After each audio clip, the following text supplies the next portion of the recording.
So, nalalapit na yung ating paboritong season ng taon. Holidays, di ba? Pasko, bagong taon. So, definitely marami na namang mga reunions dyan, bonding with your family and long-lost friends. So, dapat may mga pasikat tayong dalang pagkain pag mga gantong magtitipon-tipon. Actually, hindi lang pwede mo tong dalhin as potluck or ibida. Marami akong kakilala, ginagawang negosyo.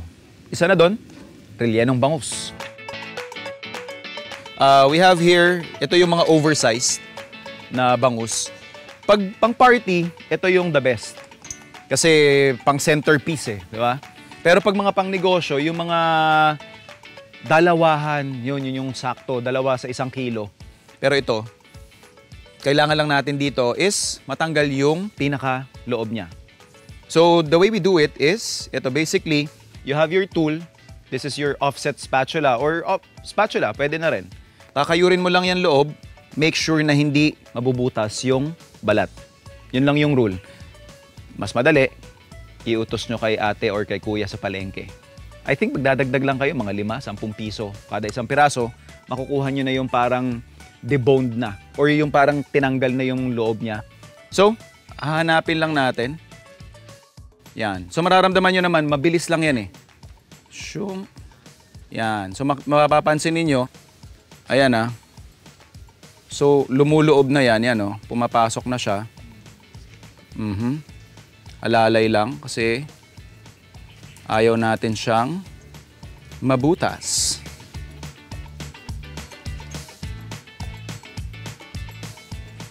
And para lang din mapadali yung buhay natin, isa-snap lang natin yung parang pinakabuntot until you hear the crack. Yun. So, na-detach na yung parang pinakabuntot niya. And then, once na naisagad na natin yan, all you have to do is gently slide mo lang siyang pag ganon, pabalik. So, ganun lang yung parang pinaka magiging proseso niya.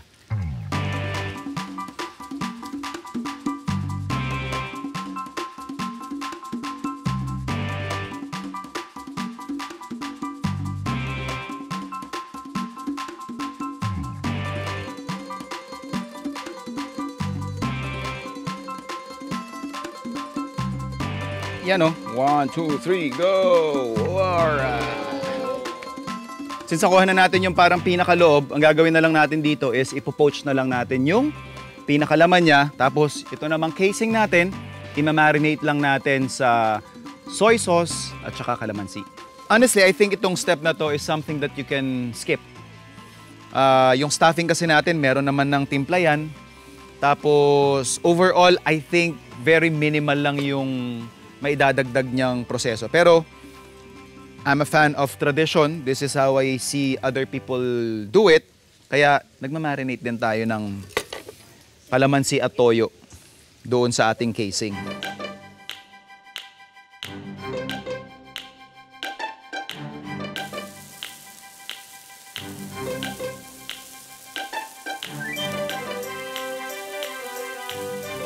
Once na na-poach na natin yung ating bangus, tatanggalin lang natin yan. You can definitely save yung liquid for soup or mga dinding. Okay. Set this aside. Hayaan muna natin siyang lumamig and then enough time for us to prepare yung iba pa nating ingredients. Like yung ating patatas, carrots, and bell pepper.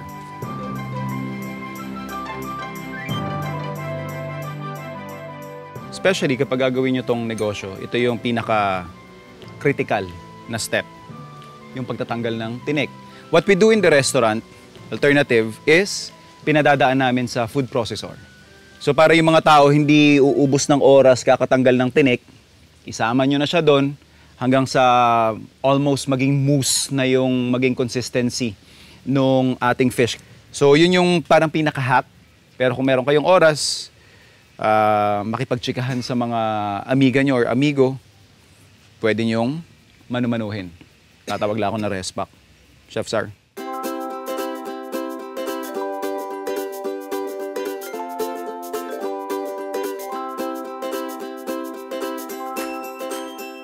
Once na mahimay na natin yung ating isda, igigisa lang natin ito kasama ng mga ingredients na prepare natin kanina.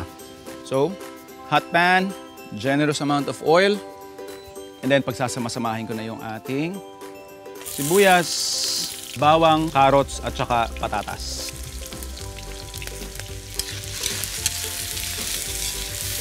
Next up, yung ating ketchup and tomato sauce.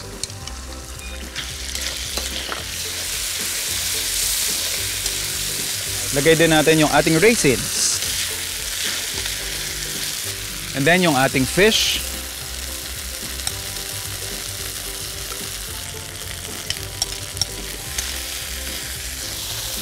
Yung ating pickled relish. Timplahan lang natin ng oyster sauce. And then finally, yung ating green peas and bell pepper. Basically, mga 90% luto na yung ating stuffing. We will just let this cool down and then ipapasok na natin dun sa ating bangus.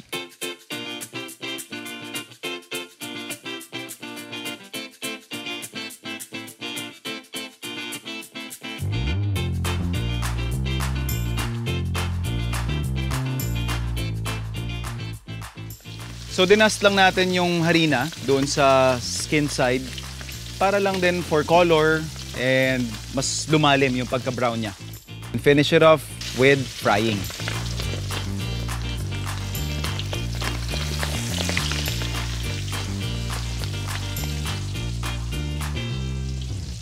So ito naman yung ulo. Siyempre para maisama rin natin, nilagyan natin ng stuffing, saka natin nilagyan ng foil para hindi ko mawala doon sa pagkakalagay niya.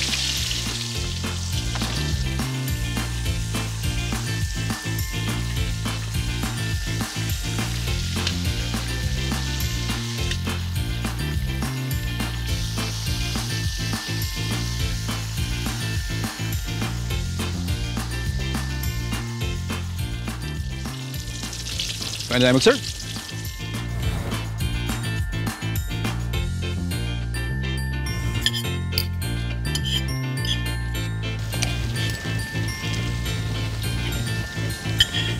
Asado po ba? Sarap na relyeno na ito ah. Parang ngayon ako nakatikim ng gantong lasa. Ha?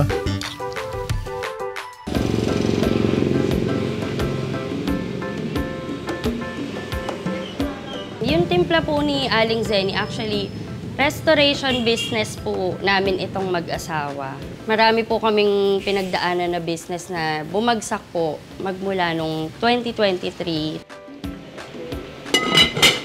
So sabi ko sa asawa ko, since luto po yung hilig ko, ganon, try po namin buhayin uli yung bulaluhan. Ang pangalan lang po talaga nito dati, Bulaluhan sa Blooming Treat.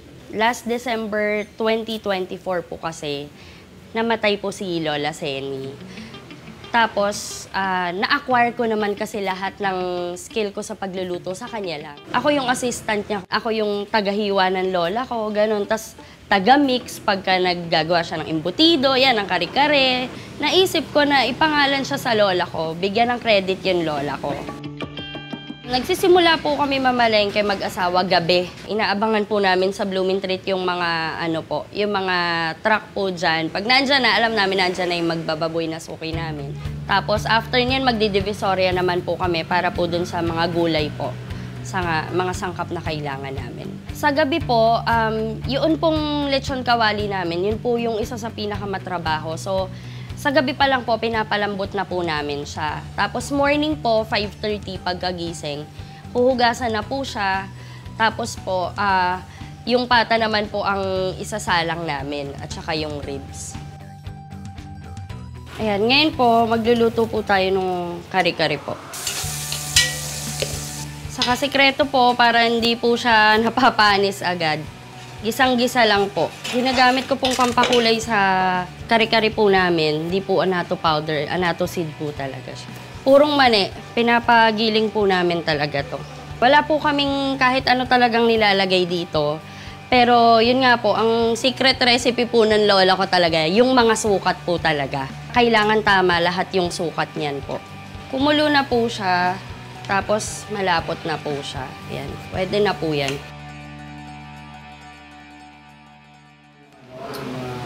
Sarap. Good.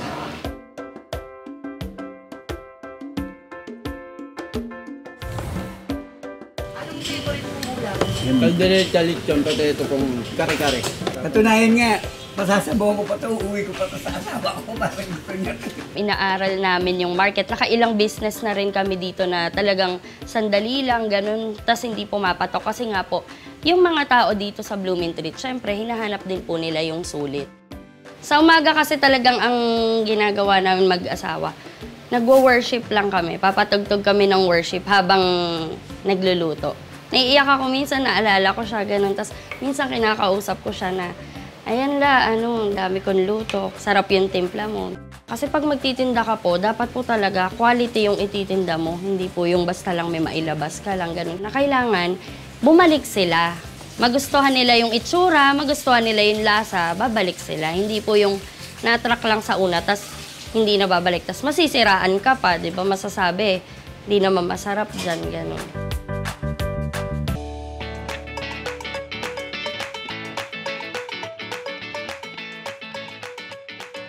Hello everyone, my name is Bryce Eusebio and we're currently here at GC Studios.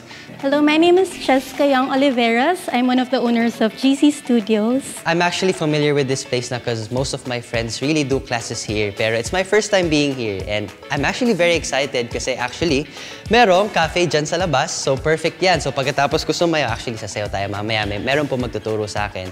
And after dancing, kakain po tayo. Titikman natin ang kanilang mga drinks at mga food. Kung todo bigay si Bryce sa kanyang dance training, humahataw rin ang move sa kusina.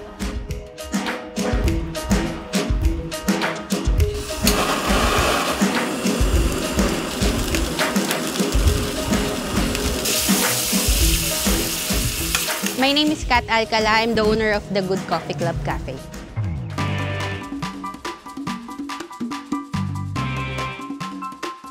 So, ang concept namin is all-day breakfast. We serve all-day breakfast sa alfresco dining.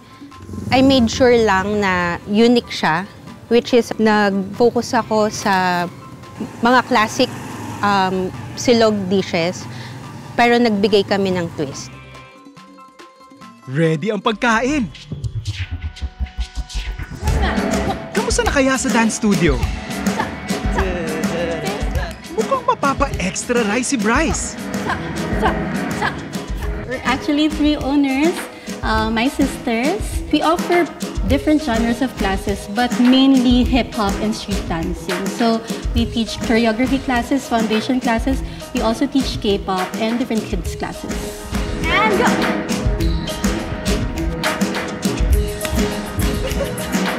Okay. Actually, isa sa mga favorite ko po din kasing sayawin ng hip-hop. So, grooving, feeling the music, it's really a good feeling po. Kasi parang medyo matagal-tagal na rin po kasi ako hindi nakakapag-dance class due to busy schedule. So, yeah, I think this is a sign para magbalik loob na ulit sa consistent training. Wait. Paano yung photo ko? As an artist kasi, I mean, we're on call eh. So like, you won't know, di ba? Like, maybe tomorrow you're gonna dance, you're gonna have to dance, and like, syempre, ang daming manonood sa'yo. And you really have to do your best. Pero in order to give the audience a really good performance, kailangan talaga mag-training ka.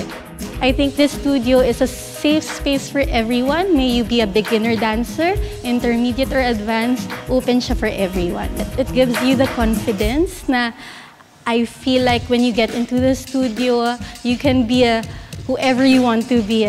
As long as tatapangan mo lang, you just have to step into that zone and feel free to do whatever you want to do.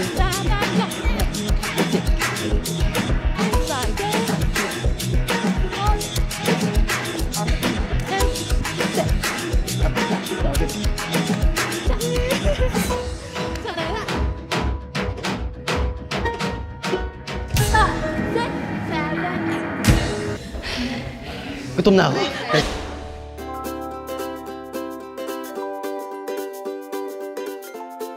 So, mga food explorers, I'm here again. So, as you can see, kakagaling ko lang po sumayaw. Medyo nakita nyo naman na medyo nag-struggle ako ng konti kasi medyo matagal po ang aking last training. At gutom na ako. Sakto, meron pong good coffee club sa labas. Yun nga po ang maganda dito sa dance studio na to is after dancing, you can literally eat right after. So, pakilala ko na lang din sa inyo or introduce ko sa inyo yung ating mga in-order. So, chasu adobo with marinated soft-boiled egg. Mahilig ako sa meat, mahilig ako sa itlog. So, perfect na perfect to. Cheers!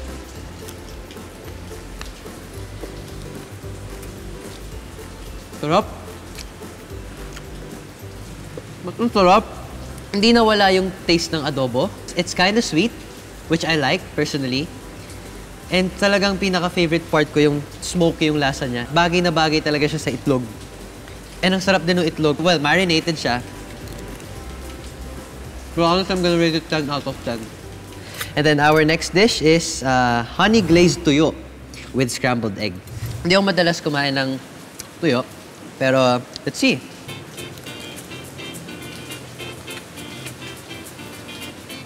Oh!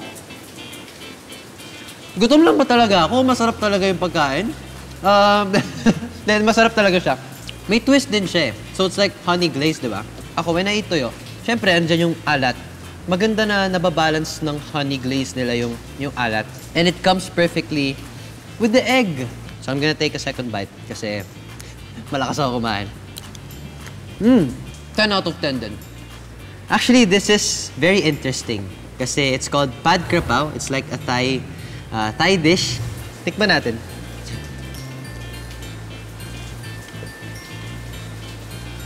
Sarap. Ang nakapagbigay ng Filipino twist dito is, imbes na basil daw ang toppings, ang nilagay nilang toppings, chicken skin. Parang chicharon flavor. Parang the fattiness, the flavor of the chicken, tas yung crunch din. It blends well with the pad krapao itself. If you're that type of person na nag-explore lang talaga, this won't let you down. Sarap, guys! Yun yung food. Ngayon, punta naman tayo sa drinks.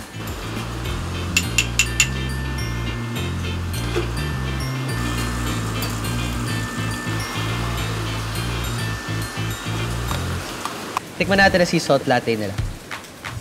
Isa sa mga gusto kong, like, dun ko masasabi kung masarap ang isang drink. Ayoko na masyadong strong. This drink, it's not that strong. Hindi siya in your face, boom, coffee, boom, sea salt, no. Very subtle flavors, pero it's a good mix. Next, caramel macchiato. Ay, ang cute oh, parang may drawing. It's not that sweet. Kahit mas mainit siya. Parang feeling ko kasi pag mas mainit yung drink, mas nagbibigay siya ng sweetness. Parang gano'n, for example, yung flavor, mas hina-heighten niya. Pero, drinking it, you can tell it's caramel, pero hindi siya OA. May bias, sorry. Narinig ko pa lang yung hazelnut eh. So yan, one fact about me, I love hazelnut. You know what I really like about their drinks? Hindi siya nakakaumay. Kaya ko tong inumin at parang kaya kong uminom ng second glass pa of this one kasi hindi siya overly sweet. So yan mga food explorers, nandito po yan sa Cubao, napakalapit. Sumayaw tayo, magpakapagod tayo at kumain tayo pagkatapos ng napakasarap na mga pagkain. I'm inviting everyone to please visit us at GC Studios. Add us on at The Good Coffee Club PH sa Instagram and same din sa Facebook.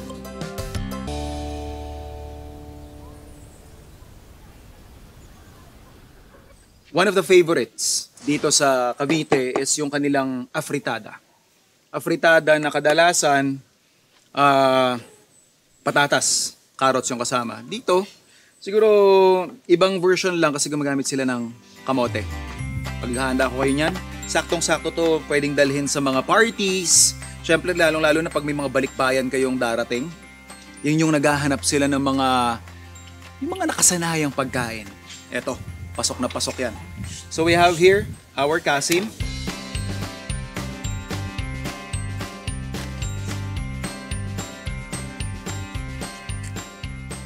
So, for our first step, oil sa pan.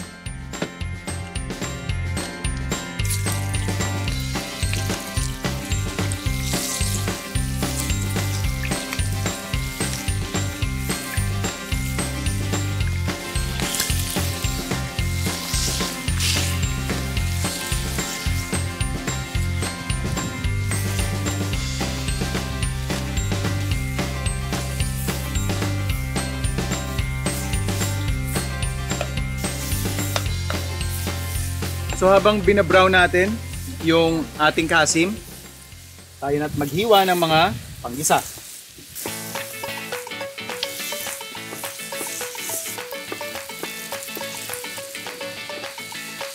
Sibuyas.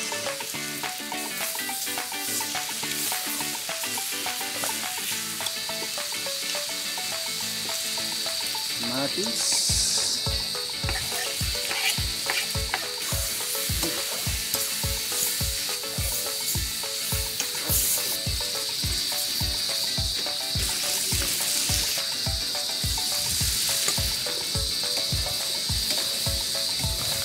Season natin ng patis.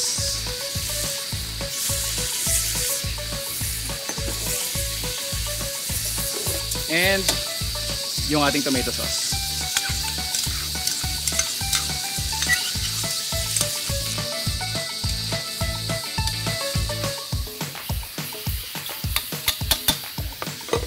Buhusan lang din natin ng stock.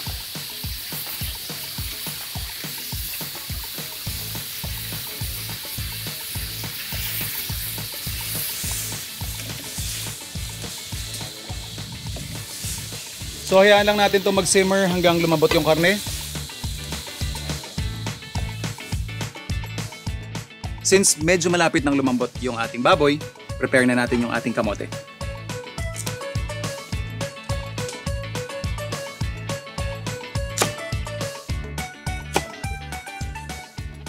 Yung ating Baguio beans naman. Ito sila rin yung nagtanim nito.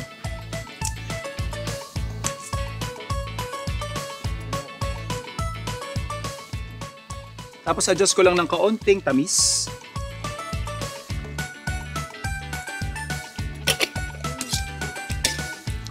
Ayan o, naglalaro na yung sarap nung lambot ng ating taba. Perfect para ilagay na natin yung ating kamote. This would cook siguro 6 minutes.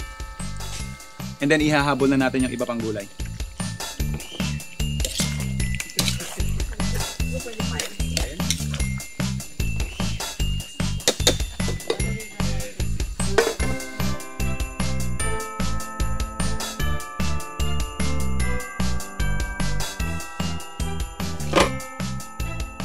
Ayan. So, subukan natin yung ating kamote. Medyo may resistance pa ng kaunti. Pero okay na yan kasi lalagay naman natin yung ating Baguio beans.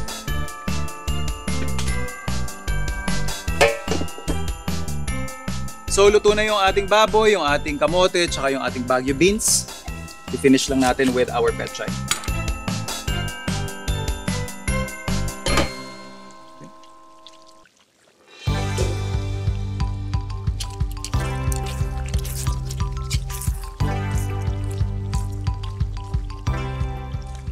Okay, luto na yung ating afritada. Pwede tayo mag-serve.